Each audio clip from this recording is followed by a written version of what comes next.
World క్రికెట్లోనే biggest rivalry Bharat Pakistan match. ఈ రెండు జట్లు ఎప్పుడు ఏ ఫార్మేట్లో తలపడినా దానికి ఉండే క్రేజే వేరు.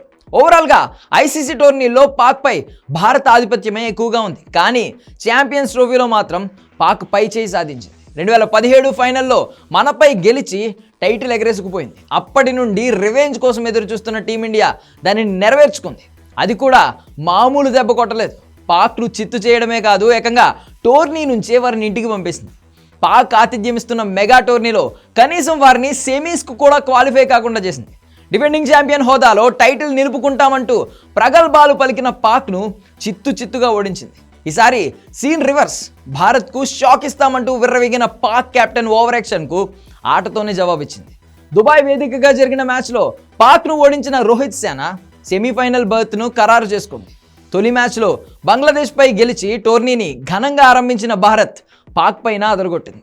ఫేవరెట్గా బరిలోకి దిగి తమపై ఉన్న అంచనాలకు తగ్గట్టే రాణించి చిరకాల ప్రత్యర్థిని చావు దెబ్బ కొట్టింది. బౌలింగ్లో కుల్దీప్ యాదవ్, హార్దిక్ పాండ్యా, బ్యాటింగ్లో కోహ్లీ, గిల్, శ్రేయస్ అద్దరగొట్టారు. హోరాహోరీ పోరు ఖాయమనుకున్న ఫ్యాన్స్కు షాక్ ఇస్తూ పాకిస్తాన్ని పెద్దగా పోటీనివ్వలేకపోయింది. దుబాయ్ పిచ్పై రెగ్యులర్గా ఆడే పాక్ బ్యాటర్లు అక్కడ పరుగులు చేసేందుకు నానా తంటాలు పడ్డారు. సౌద్ షకీల్, కెప్టెన్ రిజ్వాన్ తప్పిస్తే మిగిలిన వారంతా చేతులెత్తేశారు. భారత బౌలర్లు పాక్ బ్యాటర్లను క్రీజ్లో కుదురుకోనివ్వలేదు. 43 ఓవర్ల వరకు ఈ ఇన్నింగ్స్లో ఒక్క 6 నమోదు కాలేదంటే మన బౌలర్లు ఎలా కట్టడి చేశారో అర్థం చేసుకోవచ్చు. అక్షర్ పటేల్ బౌలింగ్లో ఒక 6 బాదిన కుష్దిల్, మహమ్మద్ షమి బౌలింగ్లో మరో 2 6లు కొట్టాడు. ఆఖరి ఓవర్లో కుష్దిల్ను హర్షిత్ రాణా క్యాచ్ అవుట్ చేయడంతో పాక్ ఇన్నింగ్స్ ముగిసింది. దుబాయ్లోని స్లో పిచ్పై టీమిండియా పేసర్లు, స్పిన్నర్లు గొప్పగా బౌలింగ్ చేశారు.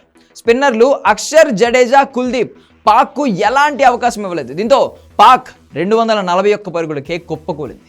స్లో పిచ్ కావడంతో ఆరంభంలోనే వికెట్లు తీసి ఒత్తిడి పెంచుదామనుకున్న పాక్పై మన ఓపెనర్లు రోహిత్, గిల్ కౌంటర్ అటాక్ చేశారు. రోహిత్ 20 పరుగులకు అవుట్ అయిన గిల్, కోహ్లీ పార్ట్నర్షిప్, తర్వాత కోహ్లీ, శ్రేయస్ అయ్యర్ పార్ట్నర్షిప్ మ్యాచ్ను వన్ సైడెడ్గా మార్చేసింది. గిల్ త్రుటిలో హాఫ్ సెంచరీ చేజార్చుకున్న రన్ మెషిన్ విరాట్ కోహ్లీ మరోసారి పాక్ జట్టుపై తన డామినేషన్ కంటిన్యూ చేస్తూ కీలక ఇన్నింగ్స్ ఆడాడు. అటు శ్రేయస్ అయ్యర్ కూడా తన ఫామ్ను కొనసాగించాడు. ఈ ఇద్దరిని పాక్ బౌలర్లు పెద్దగా ఇబ్బంది పెట్టలేకపోయారు. వన్డేల్లో ఎలా ఆడితే గెలుస్తామో మన బ్యాటర్లు నిరూపించారు. ఫలితంగా 242 పరుగుల టార్గెట్ను ఆడుతూ పాడుతూ ఛేదించింది టీమిండియా. భారత బ్యాటర్లను ముప్పు తిప్పలు పెడతామంటూ హడావిడి చేసిన పాక్ బౌలర్లు తోక ముడిచారు. ముఖ్యంగా విరాట్ కోహ్లీ తన ట్రేడ్ మార్క్ షాట్లతో అదరగొట్టిన తీరు ఫ్యాన్స్కు ఫుల్ కిక్ ఇచ్చింది. ఈ విజయంతో గ్రూప్ ఏలో టాప్ ప్లేస్కు దూసుకెళ్లిన భారత్ సెమీఫైనల్ బర్త్ను ఖాయం చేసుకుంది. అటు ఆడిన 2 మ్యాచ్లలోనూ ఓడిన పాకిస్తాన్ టోర్నీ నుంచి నిష్క్రమించింది. భారత్ తన చివరి లీగ్ మ్యాచ్లో మార్చి 2న న్యూజిలాండ్తో తలపడుతోంది.